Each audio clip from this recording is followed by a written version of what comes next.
El año apenas comenzó y Estados Unidos lanzó una operación militar en la capital de Venezuela, logrando capturar al presidente del país, Nicolás Maduro, y a su esposa. Ambos ya fueron llevados a Estados Unidos y ya comenzaron su juicio, con Estados Unidos acusando a Maduro de ser uno de los principales jefes del narcotráfico en el Caribe, y Maduro negando las acusaciones, diciendo que fue secuestrado, que su país fue invadido y que su petróleo fue robado. ¿Por qué pasó todo esto? ¿Qué llevó a esta captura justo después del Año Nuevo? Aquí tienes un resumen de todo lo que necesitas saber sobre el caso de Venezuela versus Estados Unidos. Hola YouTube. Hoy Venezuela debería ser una de las mayores, si no la mayor potencia energética del mundo. Controlan las mayores reservas de petróleo del planeta, incluso más que Arabia Saudita. El petróleo de Venezuela ya hizo que el país fuera muy rico. En la década de los 70, el PIB per cápita del país era el mayor de América Latina. Pero tienen un problema: su petróleo es muy pesado y lleno de impurezas. Esto hace que sea más difícil y caro de refinar para transformarlo en gasolina, por ejemplo. Se necesitan refinerías más caras y especializadas, algo que Venezuela no tenía. Para ayudar con esto, muchas empresas extranjeras hicieron asociaciones con PDVSA, la empresa estatal de petróleo de Venezuela, como Petrobras en Brasil. Empresas como ExxonMobil, ConocoPhillips, Chevron y Shell, 3 estadounidenses y una británica, fueron para extraer y refinar este petróleo. En esa época compartían las ganancias, 60% para los venezolanos y 40% para las empresas. En ese tiempo, PDVSA creció mucho y las relaciones entre Venezuela y Estados Unidos nunca habían estado mejor. Muchas refinerías en Estados Unidos fueron a la costa sur de Venezuela para facilitar la extracción y refinación. Para los años 90, entre el 60 y 70% del petróleo venezolano iba a Estados Unidos y el 15% de toda la importación de petróleo estadounidense era venezolano. Pero luego comenzaron los problemas. Escándalos de corrupción mostraron que gran parte de ese dinero entrante se malgastaba y caía en manos de corruptos. Algunas estimaciones dicen que entre 1972 y 1990 más de $100.000 millones fueron desviados. Esto aumentó mucho la desigualdad en el país. Además, Venezuela se volvió muy dependiente del dinero del petróleo. El 90% de las exportaciones del país eran petróleo. El 70% del presupuesto del gobierno provenía del petróleo y el 40% del PIB era petróleo. Si se lo quitas, el país prácticamente muere. Y casi eso pasó. De 1979 a 1986, el precio del barril pasó de $40 a 10 a $12. Con la caída de los precios, vino la inflación, la deuda y una gran crisis financiera. Muchas personas salieron a protestar contra la corrupción y el desvío de esos miles de millones, mientras la población quedaba desamparada. Fue un caos con violencia, vandalismo y desorden por todas partes, con el gobierno respondiendo violentamente y grupos armados reaccionando. Al final, muchas personas murieron. Una parte del ejército venezolano comenzó a pensar que el gobierno había fallado al país. En 1982, un grupo dentro del ejército creó un movimiento llamado Movimiento Bolivariano Revolucionario 200 o MBR 200. El número hace referencia a los 200 años del nacimiento de Simón Bolívar, uno de los principales líderes de América del Sur que luchó por la independencia contra España. El MBR 200 creía ser heredero del bolivarianismo, con una interpretación más de izquierda de las ideas de Bolívar: nacionalismo, antiimperialismo, antiélite, acusando al gobierno de trabajar con oligarquías y en contra de la política tradicional. El grupo fue fundado por uno de los tenientes coroneles del ejército, Hugo Chávez. En 1992, el grupo intentó un golpe de estado, pero no lo logró, y Chávez fue arrestado. Ahí comenzó a volverse más conocido y popular, especialmente por su frase famosa: lamentablemente, por ahora, los objetivos que nos planteamos no fueron logrados. En 1994 consiguió la amnistía del presidente en ejercicio y en 1998 se postuló a las elecciones, ganó y prometió distribuir las riquezas del petróleo para reducir la pobreza y la desigualdad. Así nació el chavismo, que ha dominado la política en Venezuela desde entonces. Chávez creó diversos programas y políticas sociales que al principio ayudaron mucho a disminuir la pobreza y la desigualdad, aumentando su popularidad. En 1999 redactaron una nueva constitución que cambió el nombre del país, aumentó los poderes del Ejecutivo, permitió la reelección, extendió el mandato presidencial a 6 años y ampliaron los poderes del gobierno de 3 a 5. La producción de petróleo alcanzó su máximo a inicios de los 2000 y Chávez exigía cada vez más porcentaje de las ganancias de las empresas. Algunas personas comenzaron a pensar que se volvía más radical. Con tantos cambios y mayor control del gobierno, el país se polarizó y en 2002 muchas personas salieron a protestar frente al Palacio de Miraflores. Hubo un conflicto armado y hasta hoy se disputa quién disparó primero. Un empresario intentó un golpe y se proclamó presidente, deteniendo a Chávez. Pero el 13 de abril hubo manifestaciones pro-Chávez que lo ayudaron a regresar al poder, fortaleciendo aún más su posición. Al final del año, muchos trabajadores de PDVSA hicieron huelga, lo que llevó a Chávez a despedir a unos 18,000 empleados, la mayoría técnicos y expertos. Muchos especialistas comentan que fue ahí donde comenzó el proceso de deterioro de la empresa. Dejó de ser una empresa técnica y pasó a estar fuertemente politizada, es decir, utilizada más como una herramienta para hacer política. Chávez también comenzó a nacionalizar casi todas las empresas petroleras y a confiscar bienes de estas empresas. Todo esto era para sacar el petróleo de las manos de la oligarquía. Así, las relaciones con Estados Unidos empeoraron y la inversión extranjera disminuyó. Con esto, Venezuela también comenzó a tener dificultades para mantener las refinerías funcionando a largo plazo. Chávez también comenzó a vender el petróleo a precios más bajos o incluso a subsidiarlo para varios países vecinos que eran aliados suyos, como Cuba y Nicaragua. Aprovechando su popularidad y su poder, Chávez intentó impulsar un referendo que cambiara las reglas electorales, eliminando los límites a la reelección, es decir, permitiendo que un candidato pudiera postularse a las elecciones independientemente de cuántos mandatos ya hubiera ejercido. La primera vez que convocó el referendo no fue aprobado, pero luego hizo algunos cambios y lo intentó de nuevo, y esta vez sí fue aprobada. También por esa época, Chávez comenzó a ejercer mayor presión sobre los medios de comunicación. En 15 años de gobierno, la deuda se más que duplicó y las reservas de petróleo comenzaron a disminuir considerablemente. Chávez murió durante su mandato y en 2013 su mano derecha y vicepresidente terminó asumiendo el poder, Nicolás Maduro. Un año después de que asumiera, hubo otra crisis en los precios del petróleo. Una vez más, golpeó duramente la economía del país. Las políticas populares y sociales de Chávez funcionaban mejor cuando los precios del barril estaban más altos, ya que el gobierno recibía más dinero para poder sostenerlas. Pero con la crisis comenzaron a tener dificultades para financiar todo eso. Entonces el gobierno empezó a hacer algunos recortes y la inflación comenzó a crecer. Muchas personas salieron a las calles para reclamar y protestar. La respuesta a esas protestas tampoco fue muy buena, así que en 2015 el gobierno de Obama terminó declarando a Venezuela como una amenaza para la seguridad nacional y autorizó sanciones contra el gobierno de Maduro. En 2016, el proceso de adhesión de Venezuela al Mercosur fue suspendido porque no estaban cumpliendo algunos compromisos de ingreso. Por ejemplo, mantenían un control muy rígido sobre las importaciones y creaban muchas barreras y trabas administrativas en el comercio. Pero las relaciones entre Venezuela y Estados Unidos empeoraron aún más durante el primer mandato del presidente Trump. En esa época, su gobierno intentó ejercer todavía más presión contra el gobierno de Maduro para forzarlo a salir del poder, especialmente después de la polémica elección de 2018. En esas elecciones, Maduro afirmó que había ganado su segundo mandato de 6 años, pero los comicios estuvieron marcados por muchas irregularidades y escándalos. Incluso muchos candidatos de la oposición fueron prohibidos de postularse. Además, poquísimas personas salieron a votar, lo que hizo que la participación electoral fuera de apenas el 46%, es decir, menos de la mitad de las personas habilitadas para votar acudieron a las urnas, un récord desde 1958. Las elecciones municipales fueron aún peores, con una participación del 27%. Todos los candidatos presidenciales que participaron en esas elecciones no reconocieron los resultados, al igual que Estados Unidos y la mayoría de los países europeos y americanos, mientras que gobiernos internacionales pro Maduro sí reconocieron el resultado. Estados Unidos entonces reconoció al líder de la oposición como vencedor y presidente interino de Venezuela. Y fue ahí cuando la relación entre ambos países básicamente se rompió. Diplomáticos venezolanos que habían tenido presencia durante décadas en Estados Unidos se fueron.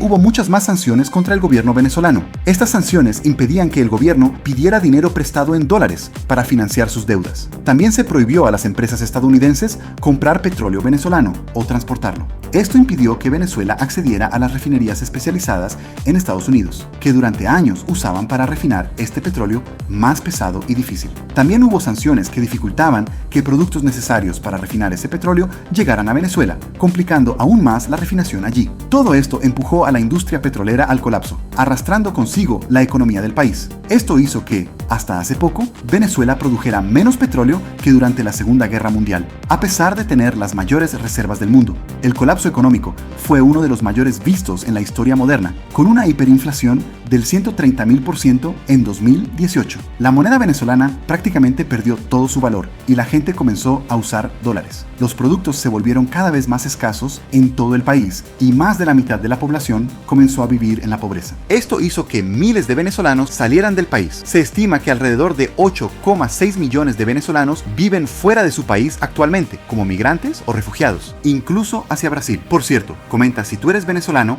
y viniste en esa época o si tienes padres o parientes que vinieron. Aprovechando, si no estás inscrito, no te olvides de suscribirte al canal y darle like a este video. Todo esto, para Estados Unidos, tenía como objetivo hacer que Maduro saliera del poder y restaurar un gobierno más democrático. Pero para Maduro y su gobierno, esto fue visto como un intento de Estados Unidos de sacarlo del poder para colocar a alguien más débil y así poder controlar el petróleo venezolano. Por eso se negó a dejar el poder, suprimiendo también cualquier protesta de la oposición que se volvió aún más violenta. Parecía que la estrategia de Trump con las sanciones salió mal, porque en lugar de provocar un cambio de régimen en Venezuela, estas acciones los alejaron aún más de Estados Unidos y los acercaron a los principales rivales de los norteamericanos: Cuba, Rusia, China e incluso Irán. Por ejemplo, la inteligencia cubana vino a ayudar a Maduro en seguridad. Rusia e Irán comenzaron a apoyar con armamento y China empezó a comprar lo que quedaba del petróleo. Para Estados Unidos, esto no era nada bueno, tener un país tan cerca, muy aliado de sus mayores rivales. Fue entonces que, aún durante el primer mandato de Trump, acusó a Maduro y a algunos otros líderes venezolanos de ser jefes de un cartel que estaba vendiendo drogas por las Américas, llamado Cártel de los Soles. Trump entonces no solo dejó de reconocer a Maduro como presidente legítimo de Venezuela por los escándalos electorales, sino que también lo clasificó como narcotraficante fugitivo y puso un precio por su captura. Para Estados Unidos, como Venezuela tenía problemas financieros y grandes bloqueos, además de acercarse más a sus mayores rivales, comenzaron a traficar cocaína para poder ganar dinero y sostener al gobierno. Entonces Trump pierde la reelección y llega Biden. Biden intentó mejorar las relaciones entre ambos países. Después de que Rusia invadiera Ucrania, Biden permitió que la empresa Chevron reanudara algunas operaciones en Venezuela. Esto ayudaría a poner más petróleo en el mercado y reducir los precios, potencialmente afectando a Rusia, que necesitaba precios más altos para poder vender su propio petróleo y mantener la guerra. A finales de 2023, Biden permitió que los venezolanos exportaran su petróleo a Estados Unidos por 6 meses a cambio de la promesa de elecciones limpias en 2024. Tenía la esperanza de que, con todo lo que había pasado en el país durante todos esos años, Maduro no lograría una reelección. Pero casi inmediatamente después de que Maduro aceptara este acuerdo, quiso hacer un referéndum en el país para ver si Venezuela debía reclamar el territorio de Guyana, que para ellos pertenece a Venezuela. Hablé un poco más sobre este caso en otro video, que puedes ver haciendo clic en la tarjeta. Muchas personas temieron que Maduro invadiera Guyana y no solo perder un pedazo de un país, sino también acceder a las recientes reservas de petróleo en la costa de Guyana. Guyana, aunque con pocos recursos, ha logrado explotar ese petróleo con clara ayuda de Estados Unidos. Durante este referéndum, Maduro acusó a muchos líderes de la oposición de intentar sabotear la votación y encarceló a varios de ellos, acusándolos de traición y conspiración contra el gobierno, eliminando a muchos líderes de la oposición que competirían en las próximas elecciones. Biden entonces restauró varias sanciones que había levantado poco antes de las elecciones en Venezuela para ver si quizá eso podía cambiar algún resultado. Estas elecciones fueron en 2024. Y también estuvieron marcadas por múltiples acusaciones de fraude. Maduro dijo que ganó con 51% de los votos, pero el gobierno no publicó oficialmente las actas electorales completas con los resultados de cada mesa de votación o urna. El candidato de la oposición era González, y dijeron que, en realidad, ellos habían ganado por mucho, y que tenían pruebas concretas de esto, con actas oficiales de votación recolectadas por observadores en gran parte de las sesiones electorales, indicando una amplia victoria de González. Esta vez, aún más países no reconocieron los resultados de las elecciones, mientras que los mismos aliados sí los reconocieron. Una vez más, las personas salieron a protestar, y nuevamente fueron aplastadas por el ejército, con más de 2.000 arrestos y algunas muertes. El gobierno de Maduro emitió una orden de arresto contra González, quien huyó del país y se exilió en España, donde hasta hace poco seguía reclamando ser el verdadero presidente electo de Venezuela, y muchos países reconocen esto. Por cierto, este hombre en realidad es más bien un títere o un reemplazo. Quien realmente manda detrás es María Corina. una de las principales líderes de la oposición en Venezuela. Para las elecciones de 2024, el gobierno la impidió competir, aunque no hubo ninguna acusación legal en su contra. Como no pudo postularse, entonces puso a este hombre en su lugar, pero todo el mundo sabía que ella estaba detrás. De hecho, en 2025, ella ganó el Premio Nobel de la Paz por defender los derechos democráticos en Venezuela. Además, curiosamente, a Trump no le gustó nada eso. Su administración pensaba que él debía haber ganado. El índice de corrupción de Venezuela cayó mucho desde 2005. En 2025, fue considerado el tercer país más corrupto del mundo. Peor incluso que Siria, Eritrea e incluso Corea del Norte. Al final de la administración de Biden, aumentó la recompensa por la captura de Maduro y entonces comenzó el segundo gobierno de Trump. Él llegó haciendo algo parecido a antes. Impuso sanciones, prohibió hacer negocios allí, etc. Y en este segundo mandato dejó a un exsecretario de Estado encargado del caso de Venezuela. La oposición en Estados Unidos fue muy crítica con las primeras acciones de Trump, porque decían que eso básicamente dejaría todo el petróleo de Venezuela para China. Entonces, Trump permitió que Chevron continuara operando en el país mientras negociaba con Maduro. Acordaron reducir algunas sanciones a cambio de que Venezuela liberara a algunos estadounidenses presos en el país y aceptara aviones con venezolanos ilegales deportados a Estados Unidos, algo que muchas personas del partido de Trump criticaron. Después de todo, fue por las acciones de su primer mandato que se provocó toda esta crisis en Venezuela, haciendo que muchísimos venezolanos migraran a Estados Unidos, incluso cruzando la frontera con México. Entonces, como lo que hizo en su primer mandato no funcionó y lo que hizo Biden tampoco dio resultado, Trump recurrió a lo que Estados Unidos hace mejor. En 2025, el Mar Caribe comenzó a ver un gran aumento de la presencia militar estadounidense. La mayor concentración militar de Estados Unidos del siglo XXI desde 1989, cuando invadieron Panamá y hicieron algo parecido a lo que luego harían en Venezuela. Derrocaron al presidente allí. Y no son solo algunos barquitos con soldados, son buques enormes, con misiles, portaaviones e incluso submarinos. El principal motivo que alegaban para toda esta presencia militar era terminar con las operaciones de narcotráfico en el Mar Caribe, especialmente de este Cártel de los Soles, que según ellos está comandado por líderes políticos venezolanos. El precio por la captura de Maduro subió de nuevo, de 25 a 50 millones. El mayor precio que jamás han puesto por alguien en la historia, el doble del precio de Saddam Hussein, del líder del ISIS e incluso de Osama Bin Laden. Y no es el único con precios sobre su cabeza. El ministro del Interior de Venezuela tiene una recompensa de 25 millones, el ministro de Defensa de 15 y el exministro de Industria de 10 millones. Trump también dijo que estos cárteles tenían operaciones incluso en México, en la frontera con Estados Unidos. Por eso terminó designando a los cárteles como organizaciones terroristas y autorizó al ejército a tomar acciones contra ellos. Pero todavía hay mucho debate sobre este cártel. Muchos incluso dudan de su existencia. Maduro, obviamente, niega que esto exista. Y el presidente de Colombia también lo niega públicamente. Y dice que es solo propaganda en Estados Unidos, para intentar derrocar al gobierno de Maduro.